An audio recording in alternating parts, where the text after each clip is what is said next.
What's next for a neighborhood under siege? We'll have to wait and see. Reporting live, Sadie Sinclair, Channel 7 News. This is San Francisco. Welcome back to San Francisco, where most people are not Zionists, and yet so many institutions are going out of their way and doing the most to show their allegiance to Israel. The museum next to the Metreon, the YBCA, or Yerba Buena Center for the Arts, is one of these institutions. And on February 15th, 8 artists altered their own work that was on display at the museum with messages like Free Palestine. The museum management didn't know what to do, so they proceeded to close the museum for over a week, removing the 8 pieces of art from public view and issuing a statement. And my friend Ralowe Ampu here today makes an excellent case, I think, for being a perfect example of the Nothingspeak language that neoliberal institutions are releasing. Museums, colleges, nonprofits, all trying to explain why they're censoring anything related to the genocide in Palestine. Statements that very much come off as nonsense that sounds like it was written by AI. This episode is a little bit different in that it's mostly Ralowe and I just talking shit about the YBCA response to the 8 artists. At the end of February, staff at the YBCA also put out a statement of support for the artists. We'll link to that also in the show notes. Right now, people are calling for a boycott of the YBCA. If you like the show, you can go to patreon.com/San Francisco to throw some cash our way for the editing, the servers, and future transcription of the show. Thank you so much to Eve for doing that very thing. And this show is coming out a little late because of a situation that mirrors the one at a YBCA. I had an event scheduled at the Brooklyn Museum on April 4th. With Miss Major. That was going to be the big New York event for our book, Miss Major Speaks, but we found out from some friends out there about a similar boycott of the Brooklyn Museum by artists and staff, so we are pulling out of that event and right now looking for another venue. Also, last week I mentioned about an upcoming live podcast taping that is going to now be in April, and we'll have more details very soon. First, I'll read a little bit from the February 26th response from artists to the YBCA in response to the YBCA's clownery. We are deeply saddened and concerned by your passivity as an institution. While YBCA characterizes our demonstration as chaotic and unsafe, political repression poses the real danger.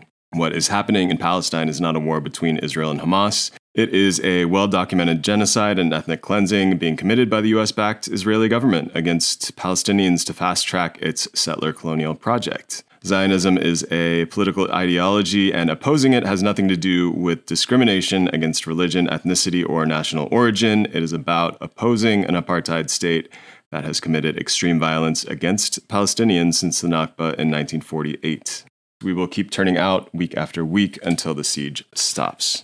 So that was from the artist's most recent response. And so the rest of the episode is going to be Ralowe and I talking about the museum, YBCA's statement. Thank you so much for inviting me to your podcast. I've not been on San Francisco. Thank you so much for being here. Yeah, Tosho and I used to work on a gay shame podcast, and that hasn't happened in a while. And I don't think I'm harboring any hard feelings about Tosho has brought all this talent to their own individual, but it's an amazing podcast, and I'm just being silly. I don't feel that there's any kind of division at all whatsoever.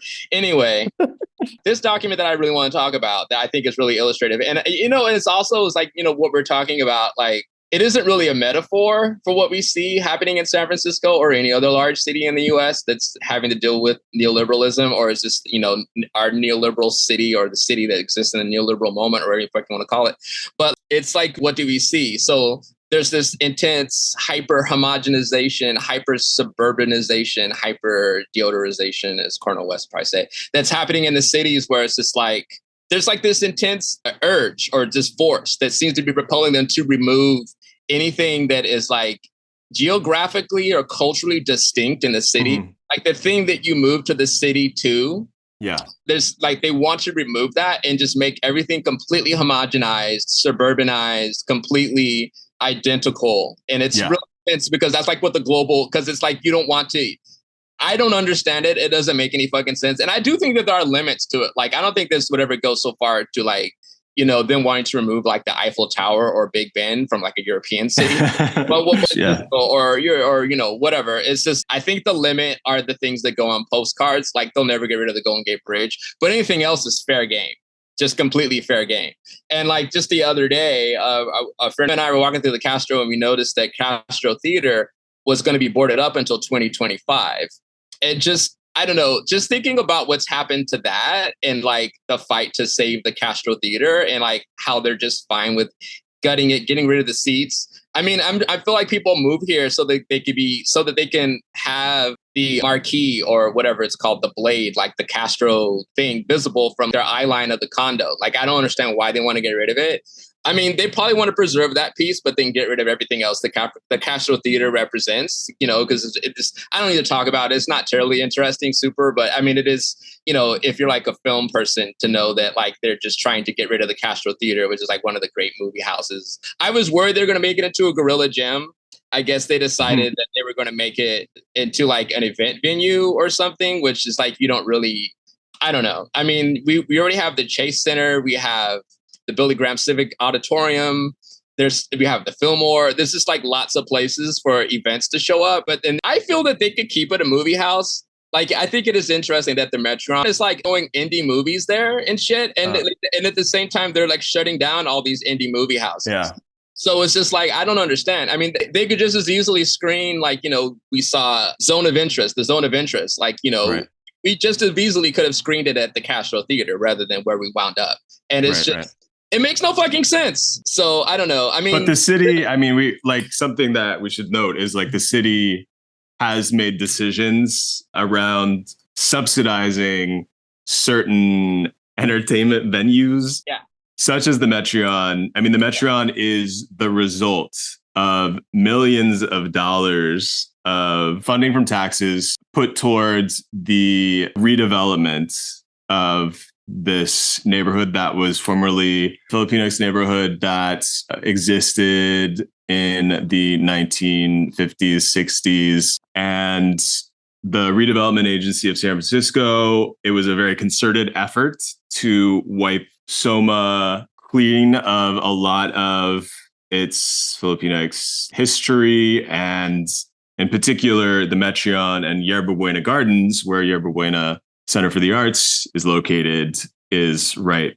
smack dab in the middle of all that. But yeah, what you're saying about like this homogenization, of course, like I feel like when I first became aware of that, there's like a piece of writing around the aesthetics of Airbnb that came out a few years back that it really clicked for me, like this move towards the things that would elicit tourism, illicit travel, like make people want to go someplace. The globalized kind of aesthetic that has crept into a lot of these cities that were like so distinct. And those distinctions are becoming less and less. And certainly like the tech industry has a lot to do with it. So it makes sense that, yeah, in San Francisco, places like the Castro Theater, the city's like, sure, Another Planet, which is owns like a ton of concert venues around the country, bought Castro Theater. The city could have threw down some money to make sure that the Castro Theater was like cultural institution that was set up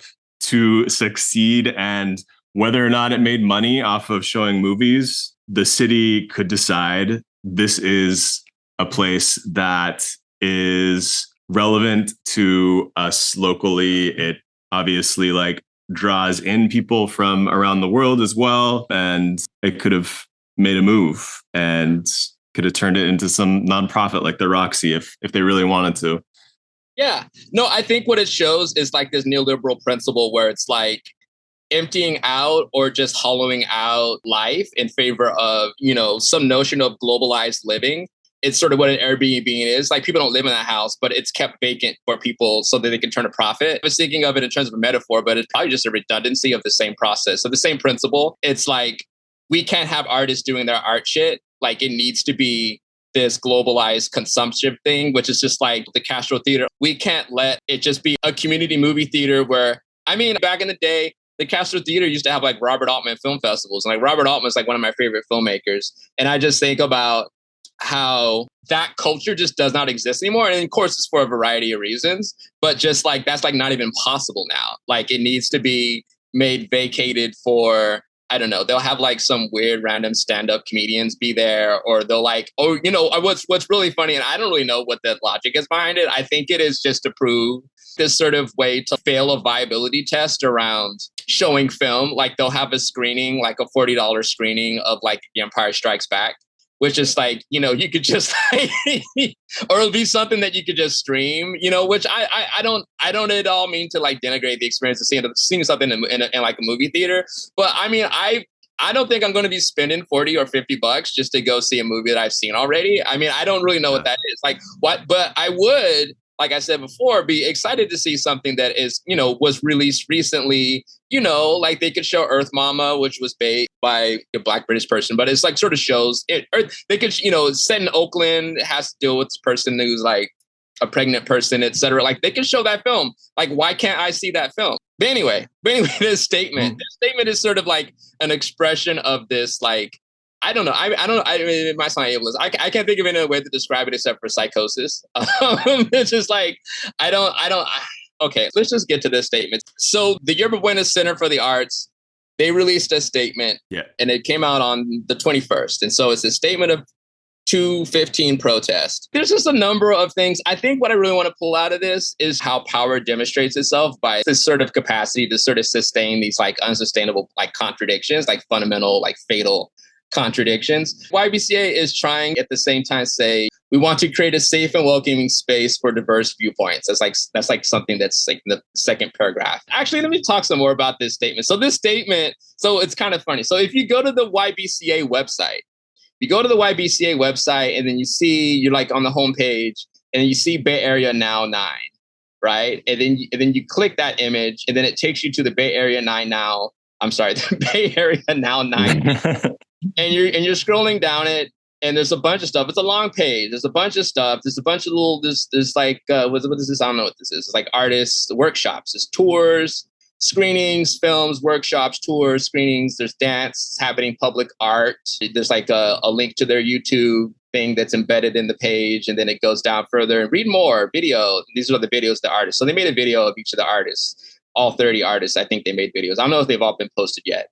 And you scroll down, you see the portraits of the artists. You're like, oh, cool. You see another YouTube or whatever this is. This is an ISU.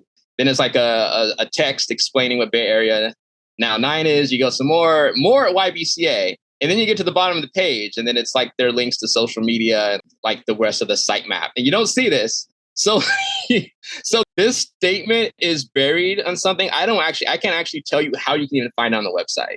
I don't know if you can do a Google search to find this statement that I'm about to like pull from, but it's under something called the YBCA zine. Like, I don't know what that means.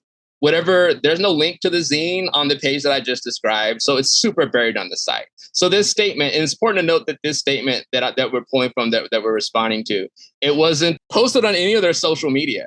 You know why? Because it's just like they would just get completely eviscerated if they posted it online. Yeah. Like people would just tear them to shreds.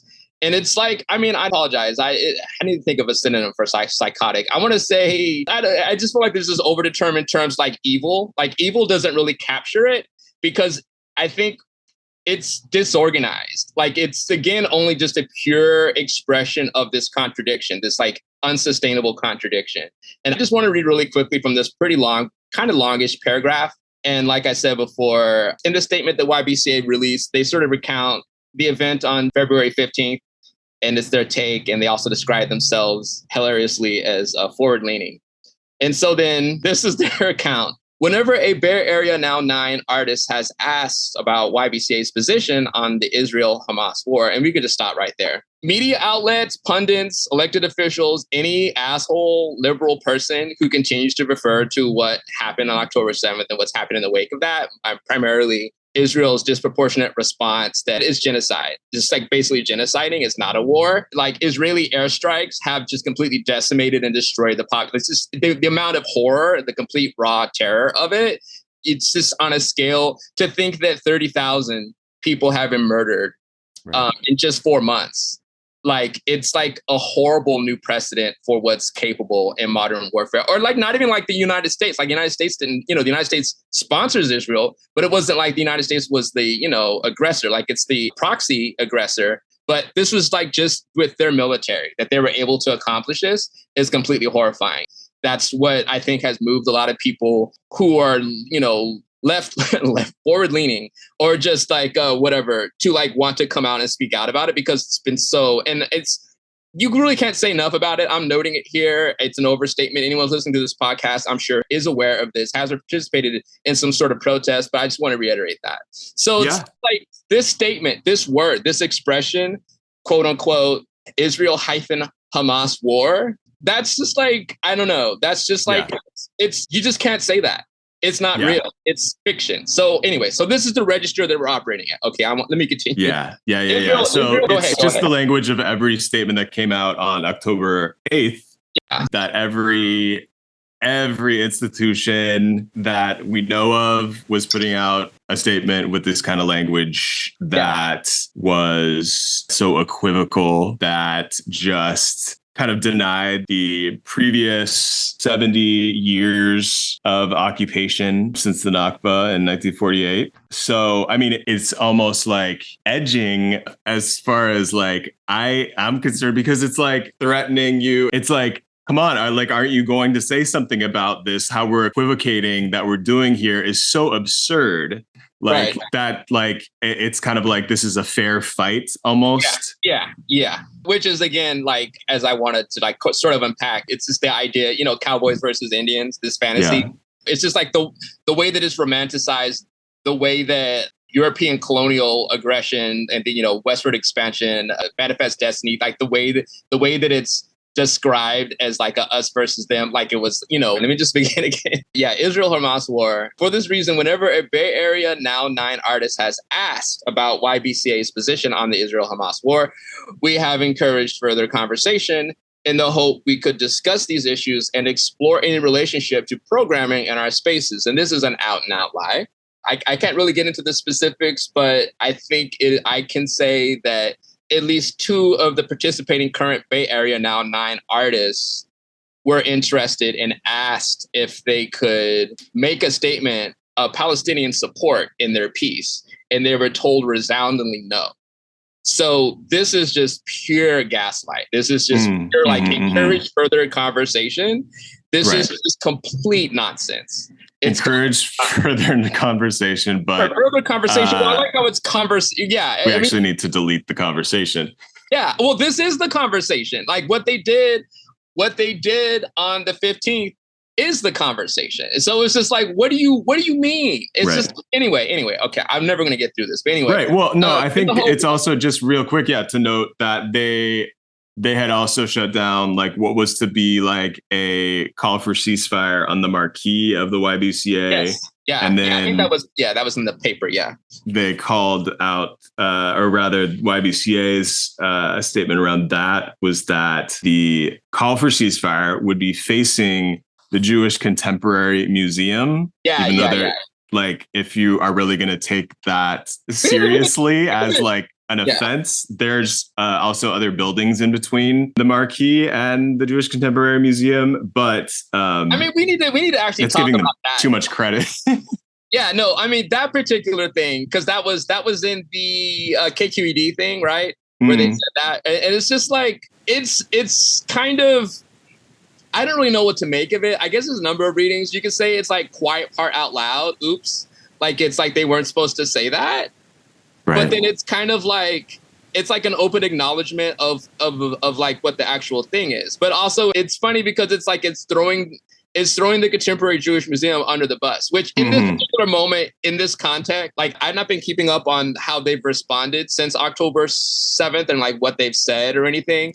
But it's just a really strange thing. It's just so awkward in a way. It's like, it feels like, oh, my neighbor is black, so I'm not gonna be critical of black police officers. It's just like a weird right. where you're just like implying that Jewish artists. They are Zionists. Yeah, we know Jewish artists that have protested them, and they are JCRC aligned. JCRC being this hugely Zionist, sort of the PR wing of Zionism in the Bay. Yeah. But it is interesting that they threw them under the bus in that way. Or I don't know if it's not technically, because if you willingly want to go under the bus, it's just so bizarre that they said that. Because neighbor is the Contemporary Jewish Museum, we did not want to say anything about, which is just like, again, this sort of, what is it? I think the U.S. Senate like decided, who passed the vote where they equated anti-Zionism with anti-Semitism. Like, that's correct. Just taking that logic to be given, that it's just like this. Anyway, it's just the fucking nightmare scape of contradiction of just where we are right now.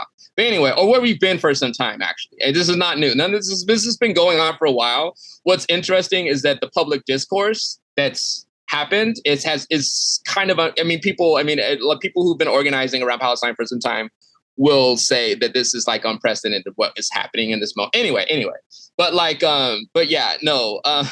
in the hope we could discuss these issues and explore any relationship to programming in our spaces, which is a lie. At every stage, we have sought to invite collaboration. It's a lie. We take seriously the promises we make, and we expect our partners and collaborators to do the same. Every Bay Area Now 9 artist who participated in the protest signed. So this is the part. Again, I don't have a synonym for what this is, but what happens here in this part of their statement, it descends into a kind of legalistic nightmare. It's kind of the given that the law or certain regulations or certain agreements should take precedence over just any event, force majeure or like genocide, like that you could be like, oh, wait, but no, you can't do this right now because the law is binding you in this moment. It's just, I don't know what to call this ideology except for what I was using before. I mean, it's not evil because it feels inept because it's like, it's so paper thin. And again, like I just really feel like power is the ability to sort of sustain itself in the midst of these paper thin, just nonsensical. But anyway, it just sort of descends into this like legalistic nonsense where it's like, we expect our collaborators to do the same. Every Bay Area Now 9 artist who participated in the protest signed agreements that their art would be final by a certain date. And that while there would be substantial collaboration around curation, installation, and publicity, YBCA would retain final decision-making in its ultimate presentation. Artists also promised to engage in lawful conduct and follow YBCA guidelines, rules, and instructions. We ask for this because we are also stewards of an institution that carries legal and financial responsibility for our facilities, the safety of our visitors, and the art itself for however long YBCA has been entrusted with its stewardship. These are responsibilities we take seriously and will not ignore. We need to trust that our collaborators will respect those obligations as well. None of our agreements contemplate the unilateral modification. Okay. This is like with a straight face, they're saying this. This is the statement. Again, I remind you that they buried on their website. You cannot find this anywhere on the media. None of our agreements contemplate the unilateral modification of art by the artist while it's in our care. And much of last week's action violates the spirit and the letter of their promises to YBCA. I mean, that's the sentiment. That's what's being expressed in this legalistic language, while at the same time they're being like, what does it say? Our hearts break for the tragic loss of innocent life in Palestine and Israel. Right. Hamas war has sparked an increase. And it's like, how much is your heart breaking that you have to be? Well, but wait a minute, your contract says you said that you weren't going to do some shit like this. You can't do which is just like in the beginning, it goes to the heart of what is art. Like if art is not if art isn't attacking, like, what, or what the relationship, it's like asking a question about what they think culture within San Francisco and what the idea of the relationship between protest and art should be. And then they're clearly saying that in their neoliberal imagining, their neoliberal realistic nonsense, that they're completely separate. And then they go on and saying that, they're talking about how patrons deserve to be safe and not assaulted by. Again, it's like all this really kind of weird. Yeah. And this goes back to, I think, harm. It feels like it is part of the thing where it's like San Francisco is kind of this capital and like the belly of the beast in the late empire of the United States, where some of these cultural institutions, like they're have to be like more invested in creating this really narrow culture, like for public consumption culture, deciding what counts as culture. Like it's so important in a place like San Francisco because of what we represent in the context of the U.S. empire. In the next paragraph, they talk about how the actions of 215 set a dangerous precedent for all future YBCA exhibits, performances, events, and community gatherings. We risk descending into a world where cooperative curation and community building is governed by chaos. Chaos! Ooh, and the public is left wondering if visits to view artists' work will be marred by disruption. And, to that I say, if only, if there were the, opportunity for more disruption, like more people will be going to museums and we can't have that. This is like absurdity. It's like, it is the thing of, we were talking earlier about the cartoonish evil of Israel, and you put it well with the just kind of the paper thin arguments for neoliberal kind of upholds the reasoning behind the colonizing force, like giving it something to stand on. And this, this is like, they hadn't taken a stand against these dangerous pieces of art, these dangerous 8 pieces of art. They hadn't hidden them away, taken a couple weeks off to like come and collect themselves. Like everything's at risk. It really, it does hearten me a little bit in that, like, this is what Zionists and this is what Zionist apologists like the YBCA, if this is what is threatening to them, if they can't have 8 pieces of art that were altered by the artists themselves be on public view, then what does that say about their argument? We know that their argument, there's nothing behind it. To create safe and welcoming spaces for diverse viewpoints. And that's from their statement. I just want to pull out a couple of little things in here that just sort of struck my attention. I'm like living for this fucking statement. So it's like, okay, so we are very fortunate and appreciative that the protest was largely peaceful. So I just want to talk about that for a second. So I was there. Nothing happened. No one was hurt. They even say in the next sentence that no one was harmed and there was only minor damage to the facilities, which it's just like largely peaceful. It's just like the rhetoric around violence and like, again, it's like the colonial overstatement of harm, and that they're like saying that this, they're acknowledging that nothing happened. It's like they're just taking a moment to gather themselves and like, oh, I guess nothing happened. But it still leaves it open to be, like allegations of violence. You could like, there's an opening to take these artists to court, sort of, what they're inserting in there. All of this is just like, we don't have to have the full discussion here, but just like the whole sort of fantasies of violence, the whole ridiculous thing around property destruction constituting violence. Like to talk about peace and violence in this context when people are literally being slaughtered and you're being like, I can't even, I'm not being incredibly articulate in this moment, but it's just like, no one got hurt. It's just another example of the colonial, this overstatement. It's like, oh no, we're being surrounded. Our wagons are being surrounded. But anyway, that, and I wanted to also pull out this dog whistle in the beginning, which is really interesting, which is like, their PR people are just, I don't know, maybe they have different PR people or different PR firms have been moving in to sort of deal with this emergency. Like at the beginning of their statement, they say, we remain unwavering in our commitment to our mission. And like unwavering, I don't know. It just in this moment, like I can't help but just recall Biden's thing that, unwavering, rock solid support for Israel. It feels like it's just, that particular word, unwavering, even though they're saying it in a different way that they throw that word in there, it's just giving me rock solid and military vibes. Yeah. Israel.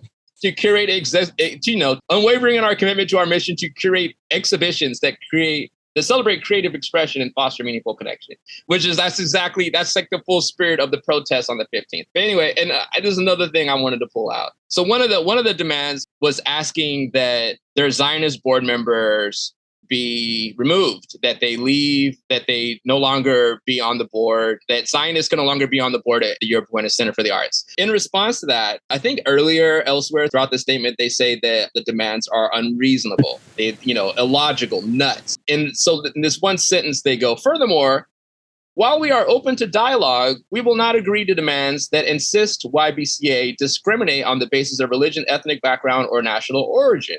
We refuse to harm members of our community by engaging in acts of illegal identity-based discrimination.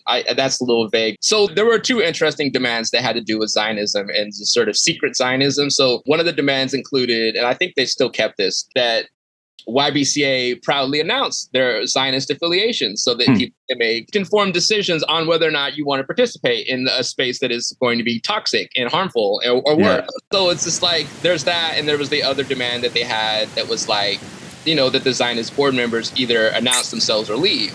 And so in response to that they're using this language, discriminate on the basis of religion, ethnic background, and national origin. So in this moment where Zionism is like this incredibly overdetermined term, and you look at the Wikipedia page, it's like miles long. It's very confusing. Like, what is Zionism? What is Zionism? When we're talking about Zionism, we're talking about taking away Palestinian land and the occupation of Palestinian land, just like taking it away, gentrifying it, and killing Palestinians to take their land away. That's what Zionism is. Killing the Palestinians to take the land away. It's just important to understand that Zionism is not any of these three things. Zionism is not a religion. Zionism is not an ethnic background. Zionism is not a national origin. We need to be talking about it, referring to it as a bureaucratic ideology. Or we were discussing whether or not it is like a governance or like a form of governance, but I think bureaucratic ideology might be the more accurate term, the way to think about it. It has nothing to do with religion. It has absolutely nothing to do with religion, even in its history. If you look at Theodor Herzl, the way it's developed, revisionist Zionists all the way up to the present moment where they're exterminating Palestinians, it has nothing to do with religion. It's just a land grab. It's a violent land grab. And for the US, it's about positioning in the region, in the petroleum-rich region. That's the whole point. It's economic, but it's specifically bureaucratic in this sense that, yeah, people are discriminated on the basis of race. I mean, you could say it's a racist ideology. You could say that, but it's not a religion. It's not an ethnic background. Like, you can't say my background, I'm an ethnic Zionist. That makes no sense. That's not a thing. It's not a national origin. Even it's like a bureaucratic attempt to construct a national origin. Again, like the contradictions of Zionism. It's like, ask what it's like being an African Zionists trying to move to Israel, or just like, the way that they fuck with Arab. It's just, if a person of color is specifically for white people, it's a white supremacist bureaucratic ideology. Yeah. That's what Zionism is. It has nothing to do with your belief. I mean, I guess you could argue religious beliefs. Yeah. Racism is kind of like a belief system. It's kind of a religion for people. I mean, it's you could say Zionism is a religion to the extent that racism is like a religious preoccupation for people. But aside from that, okay, yeah. But aside from that, there's not like doctrine. There's not scripture. I mean, I guess you could say just everything that's been produced in the West would be the scripture of racism and white supremacy. but technically, it's like not in the terms of like believing in a God. I mean, I guess the God would be whiteness. I don't know. It's just it's just. I mean, some of the most intense Zionism is coming from the U.S. from people who have never set foot inside of Israel. Yes. I mean, with their definition, right? So the Zionist board members, who are being discriminated against, their definition of it would not be robust enough to actually portray that dynamic where you have the most rabid pro-Israel people are Christians living in the United States who have, who probably are anti-Semitic. That's the other paradox too. It's this, we need to talk about it too, is like the anti-Semitism or anti-Zionism to refine what the Senate just decided to say. It'd be that the anti-Semitism of Zionism. What did I say? The anti-Zionism? The anti-Semitism of Zionism. Yeah. Yeah. There's like, I mean, that is a thing that more and more people are becoming aware of, that the biggest anti-Semites are also many of the biggest Zionists. Yes. I think. I'm sorry. Was it including the insistence that the museum remove all Zionist, quote, Zionist board members and funders of YBCA? And it's like, such language is neither productive nor tolerable. And it's like, it produced this?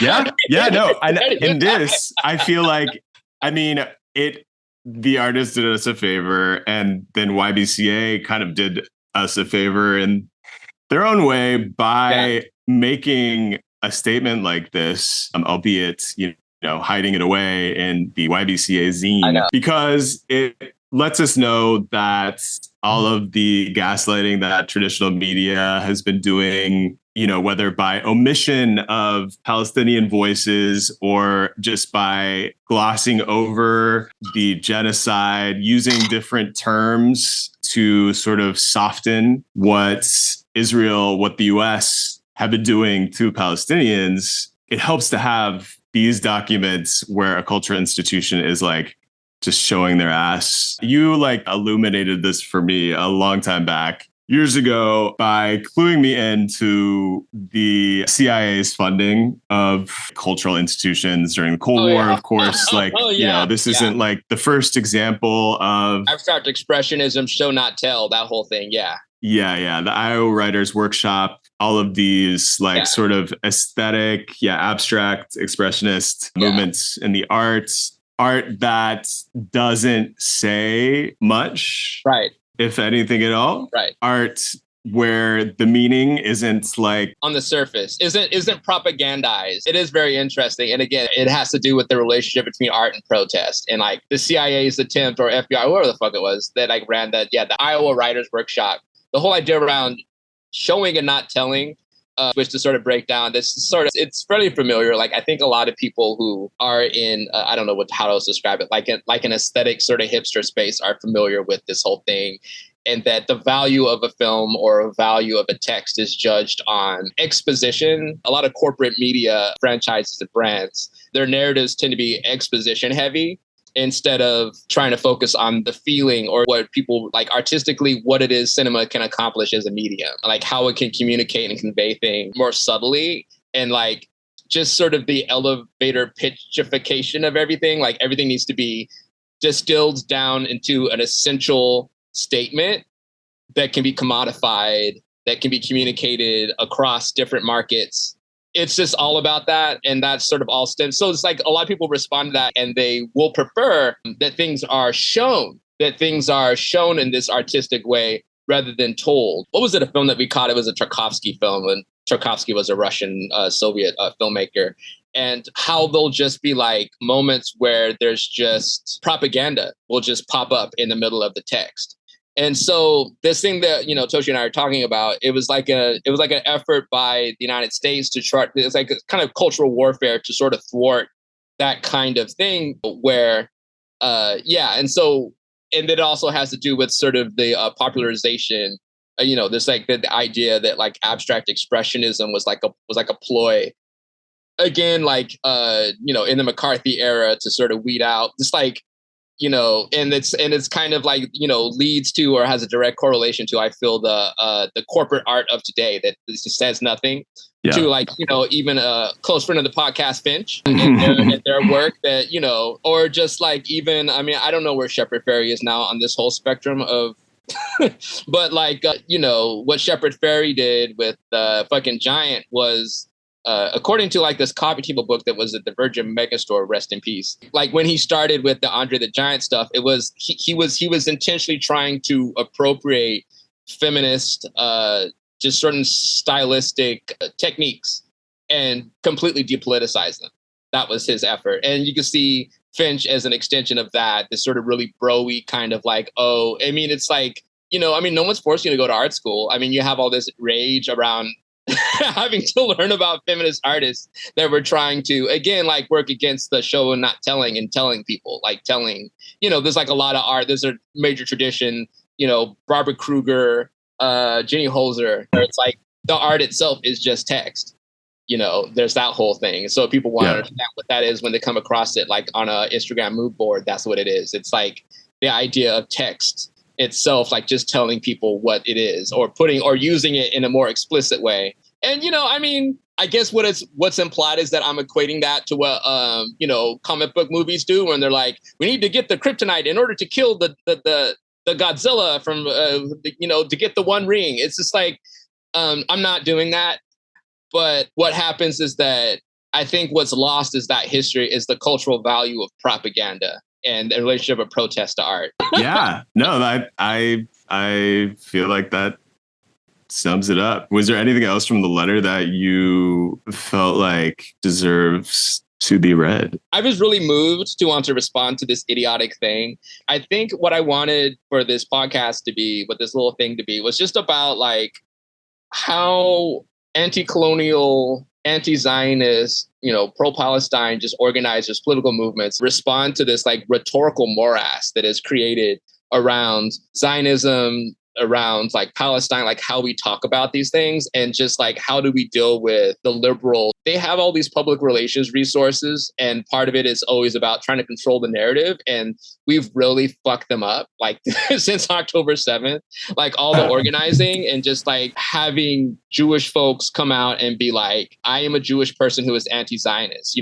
and using that. I mean, there have always been Jewish anti-Zionist organizers, but in this particular moment, it's like sort of been raising the profile, and people are being hopefully more exposed to the concept that you can be Jewish and anti-Zionist at the same time, that Judaism and Zionism are not synonymous as the Senate wants you to believe. So I don't know if we're doing the greatest job in explaining that. So I just keep pulling out these things. It's really interesting. So like on the tip of Zionism and like this sort of fantasy of like safety, in the kind of safe discourse or like having a safe conversation that neoliberalism claims and lies that it wants to have. And this is thing where they're like, just this whole idea for them that safety for them means Arab and Palestinian artists not knowing the Zionist affiliations of the board, of the institutions, of their funders, that's what safety means for them, is like not knowing about it. And it's just something about that just feels like they're just really longing for the time before October 7th, when they were able to like have this horrible apartheid. They could just incarcerate people, just the fuckery. That's the complete insane colonial fuckery of the Israeli occupation of Palestine, and just all the like the fucking checkpoints. Like they want to go back to a thing where all these things were not visible.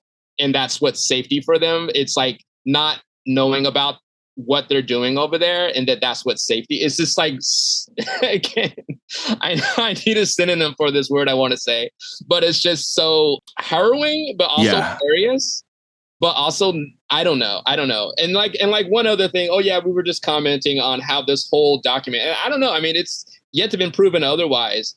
It very well could have been generated by AI. I mean, that would be a way to account for the logical discrepancies and the contradictions in this text. Right.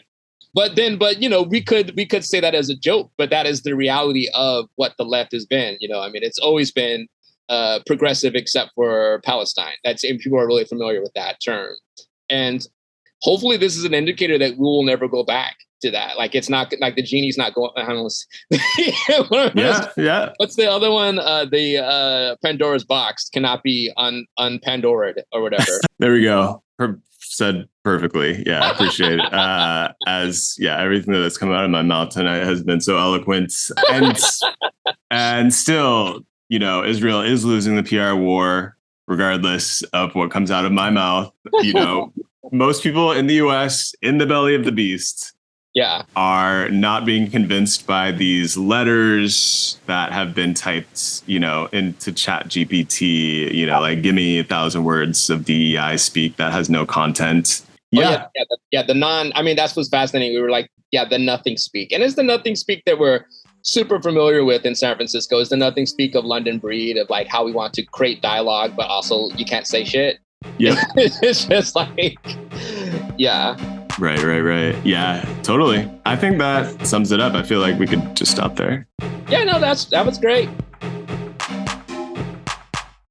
Thank you for listening to Sad Francisco, which is produced by Toshio Moronic and edited by Tofu Estolas. If you have it, please throw us a few dollars through patreon.com/sadfrancisco, which will help us pay for podcast hosting, editing, and transcriptions for the show. See you next time in Sad Francisco.